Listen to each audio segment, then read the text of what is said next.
और अब बात करेंगे महाराष्ट्र की सियासत की। महाराष्ट्र की राजनीति में दो भाई साथ आने वाले हैं, ये सवाल पूछा जा रहा है। क्या ठाकरे परिवार सियासत में साथ साथ चलने जा रहा है? फिल्मकार महेश मांजरेकर के एक पॉडकास्ट ने महाराष्ट्र की राजनीति में मानो हड़कंप मचा दिया है। चर्चा छिड़ गई है कि राज्य की सियासत के दो बड़े चेहरे उद्धव ठाकरे और राज ठाकरे अपनी 20 साल पुरानी सियासी रंजिश भुलाकर फिर साथ आएंगे। दो भाई कैसे एक दूसरे का प्रतिद्वंदी बन गए और अब कैसे उनके साथ आने की संभावनाएं जगी हैं, जितेंद्र दीक्षित की ये स्पेशल रिपोर्ट देखिए। बाला साहब जैसे दिखते थे वो वैसे दिखते हैं। बाला साहब जैसे बोलते थे वो वैसे बोलते हैं। बाला साहब जितने आक्रामक थे वो उतने आक्रामक हैं।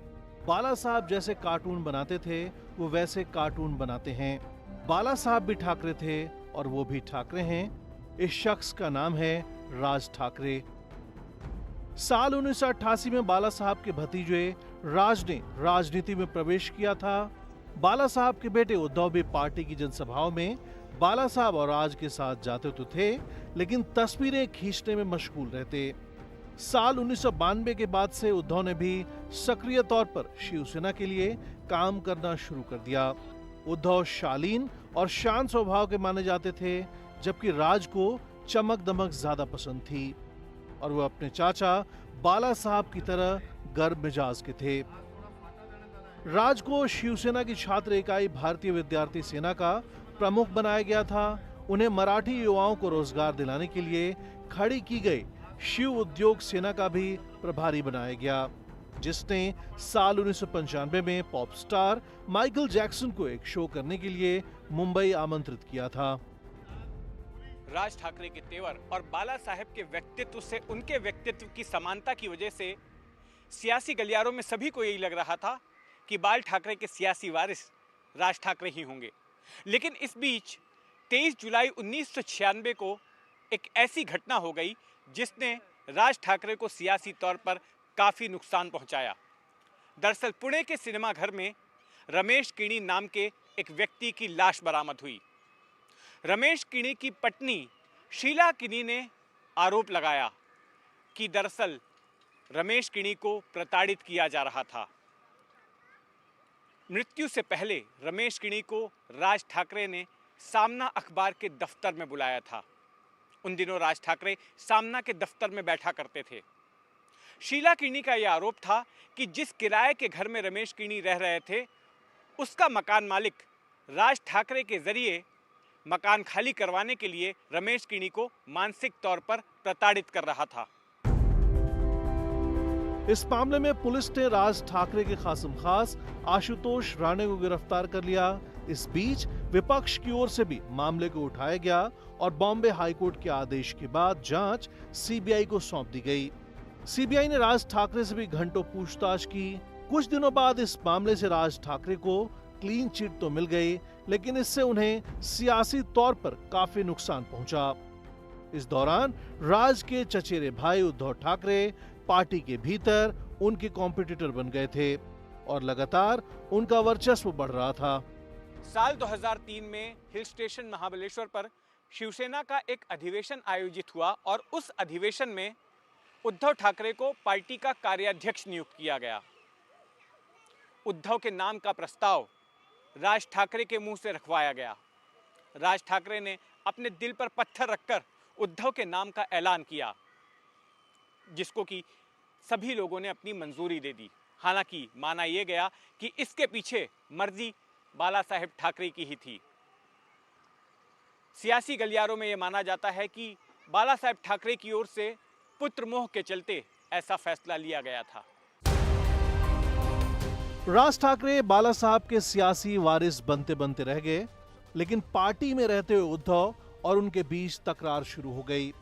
उद्धव ठाकरे की ओर से राज ठाकरे के खेमे को दरकिनार किया जाने लगा।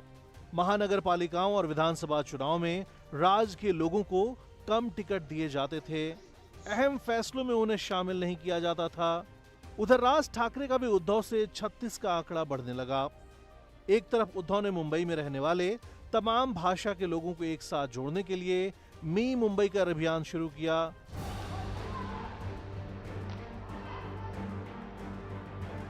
तो राज ठाकरे के कार्यकर्ताओं ने कल्याण रेलवे स्टेशन पर रेल भर्ती परीक्षा के लिए आए उत्तर प्रदेश और बिहार के परीक्षार्थियों की पिटाई कर दी।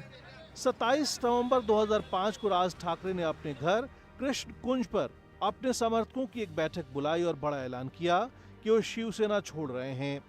राज ने कहा कि क्लर्क उन दिनों शिवसेना चला रहे थे और उनके खिलाफ बाला साहब के कान भर रहे थे, लेकिन बाला साहब तब भी उनके लिए देवता समान रहेंगे। इसके अगले ही दिन सामना अखबार में एक संपादकीय छपा जिसमें राज पर कटाक्ष करते हुए लिखा कि शिवसेना किसी की निजी संपत्ति नहीं है, हिमालय की परछाई में रहने वाले खुद को हिमालय से बड़ा ना समझें। जो लोग शिवसेना की पीठ में छुरा भोंक रहे हैं वे सोचें कि वो कहां होते अगर शिवसेना में ना होते। एक तरफ सामना में राज के खिलाफ ऐसे कड़वे शब्द छपे तो दूसरी तरफ सामना के कार्यकारी संपादक संजय राउत उन्हें समझाने के लिए उनके घर पहुंचे। घर के बाहर मौजूद राज समर्थकों ने राउत की कार में तोड़फोड़ कर दी। इस घटना के पहले राज कोंकण में चुनाव प्रचार की खातिर निकले थे, लेकिन आधे रास्ते से लौट आए क्योंकि उन्हें किसी ने बताया कि उन्हें खत्म करने की साजिश रची गई है।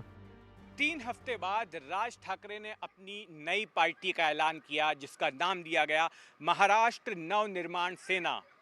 2006 की संस्थापना रैली में राज ठाकरे ने ये ऐलान किया कि उनकी पार्टी सभी समुदायों की हितों की रक्षा के लिए काम करेगी और महाराष्ट्र को एक प्रगतिशील राज्य बनाएगी। लेकिन कुछ वक्त बाद ही उन्होंने भी अपने चाचा बाल ठाकरे की तरह मराठीवाद और परप्रांतीय विरोध का मुद्दा अपना लिया। बाल ठाकरे ने भी 60 के दशक में जब शिवसेना की स्थापना की थी तो इन्हीं मुद्दों को अपनाया था। राज ठाकरे ने शिवसेना पर निशाना साधते हुए आरोप लगाया कि वो अब मराठी हितों की बात नहीं करते हैं और मराठियों की असली खैर ख्वाह मन से है। महाराष्ट्र में मुंबई, पुणे, कल्याण और नासिक जैसे शहरों में यूपी बिहार के लोगों पर मन से कार्यकर्ताओं ने हमले किए। इन हमलों में कुछ लोगों की मौत भी हुई और हजारों की तादाद में उत्तर भारतीयों का पलायन हुआ। इन दंगों के दौरान विलासराव देशमुख की अगुवाई वाली महाराष्ट्र की कांग्रेस एनसीपी सरकार ने राज ठाकरे के प्रति नरम रवैया अपनाया, क्योंकि विलासराव देशमुख का ऐसा आकलन था कि अगर राज ठाकरे की पार्टी मन से मजबूत होती है तो इससे शिवसेना के वोट बटेंगे, जिसका फायदा कांग्रेस एनसीपी को मिल सकता है। और हुआ भी ऐसा ही। साल 2009 के जो विधानसभा चुनाव हुए तो उसमें एमएनएस को तो महज 13 सीटें ही मिली, लेकिन एमएनएस ने जो तमाम सीटों पर अपने उम्मीदवार खड़े किए थे उन्होंने शिवसेना के उम्मीदवारों के वोट काटे। नतीजा ये हुआ कि महाराष्ट्र में फिर से कांग्रेस एनसीपी की सरकार आ गई। अब सियासी पंडितों की एक फितरत है कि वो निष्कर्षों पर जल्दी कूद पड़ते हैं और भविष्यवाणियां कर डालते हैं। तो इन नतीजों को देखने के बाद में कई सियासी पंडितों ने ऐसी घोषणा कर दी कि अब शिवसेना के अस्तित्व के लिए सवाल खड़ा हो गया है और आने वाले वक्त में राज ठाकरे की पार्टी एमएनएस ही असली शिवसेना होगी। इस बीच कई बार अटकलें लगाई गई कि उद्धव और राज पुराने गिले शिकवे भुलाकर साथ आ सकते हैं।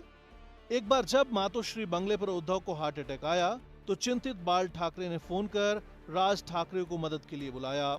राज ठाकरे तुरंत पहुंच गए। मुंबई के लीलावती अस्पताल में सर्जरी के बाद जब उद्धव ठाकरे को डिस्चार्ज किया गया तो राज ने खुद गाड़ी चलाकर उन्हें घर तक पहुंचाया। दोनों की कार में अगल बगल बैठे हुए तस्वीरों को राम भरत मिलाप की तरह देखा गया और फिर से एक बार चर्चा शुरू हो गई कि राज और उद्धव साथ आएंगे, लेकिन ऐसा नहीं हुआ। पारिवारिक रिश्ते तो बने रहे लेकिन सियासी कड़वाहट में कोई कमी नहीं आई। साल 2012 में बाल ठाकरे का निधन हो गया। जब तक बाल ठाकरे जीवित थे शिवसैनिकों का उनके साथ भावनात्मक लगाव था, लेकिन बाल ठाकरे के बाद पार्टी को चला पाना उद्धव ठाकरे के लिए एक बड़ी चुनौती थी। ऐसे में उद्धव ठाकरे ने राज ठाकरे के साथ सुलह करने की सोची। उन्होंने अपने ही अखबार सामना में एक इंटरव्यू दिया और परोक्ष रूप से राज ठाकरे को साथ आने की पेशकश कर दी। साल 2013 के इस इंटरव्यू में जब सामना के कार्यकारी संपादक संजय राउत ने उद्धव से राज के साथ सुलह पर सवाल किया तो उद्धव ने कहा कि ताली एक हाथ से नहीं बजती। इस सवाल का जवाब मुझसे कैसे मांग सकते हैं। मैं जवाब देने को तैयार हूं, लेकिन जवाब ही चाहिए तो हम दोनों को एक साथ आमने सामने बिठाओ, अगल बगल बिठाओ, फिर ये सवाल पूछो तो अच्छा होगा। उद्धव ठाकरे के इस इंटरव्यू से सनसनी फैल गई और लगा कि अब दोनों के फिर साथ आने की प्रक्रिया शुरू हो जाएगी। लेकिन जो लोग ऐसा चाहते थे, राज ठाकरे ने उनकी उम्मीदों पर पानी फेर दिया। इंटरव्यू के कुछ दिनों बाद राज ठाकरे ने कोल्हापुर में एक जनसभा को संबोधित करते हुए साफ कह दिया कि उद्धव के साथ सुलह का उनका कोई इरादा नहीं है और न ही वे शिवसेना के साथ कोई गठबंधन करेंगे।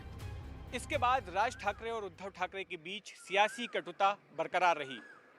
लेकिन साल 2019 में एक ऐसा मौका आया जब राज ठाकरे ने राजनीति के आगे पारिवारिक रिश्तों को ज़्यादा अहमियत दी। दरअसल हुआ ये कि उस साल जो विधानसभा के चुनाव हुए उसमें उद्धव ठाकरे ने तय किया कि वे अपने बेटे आदित्य ठाकरे को चुनावी मैदान में उतारेंगे। ऐसे में जिस वर्ली विधानसभा सीट से आदित्य ने चुनाव लड़ा, वहां से राज ठाकरे ने अपनी पार्टी का कोई उम्मीदवार नहीं उतारा। राज ठाकरे चाहते थे कि उनका भतीजा आदित्य ठाकरे चुनाव जीत जाए। आखिर पहली बार ठाकरे परिवार से कोई चुनाव लड़ रहा था। आदित्य ठाकरे चुनाव जीत गए क्योंकि एक तरह से उन्हें चाचा राज ठाकरे का समर्थन मिल गया। लेकिन उद्धव ठाकरे ने ऐसी नरमदिली राज के बेटे के प्रति नहीं दिखाई। राज ठाकरे ने साल 2024 के विधानसभा चुनाव में जब पहली बार अपने बेटे अमित को चुनाव में उतारा तो उद्धव ठाकरे ने भी वहां से अमित के खिलाफ अपना उम्मीदवार खड़ा किया, जो जीत भी गया।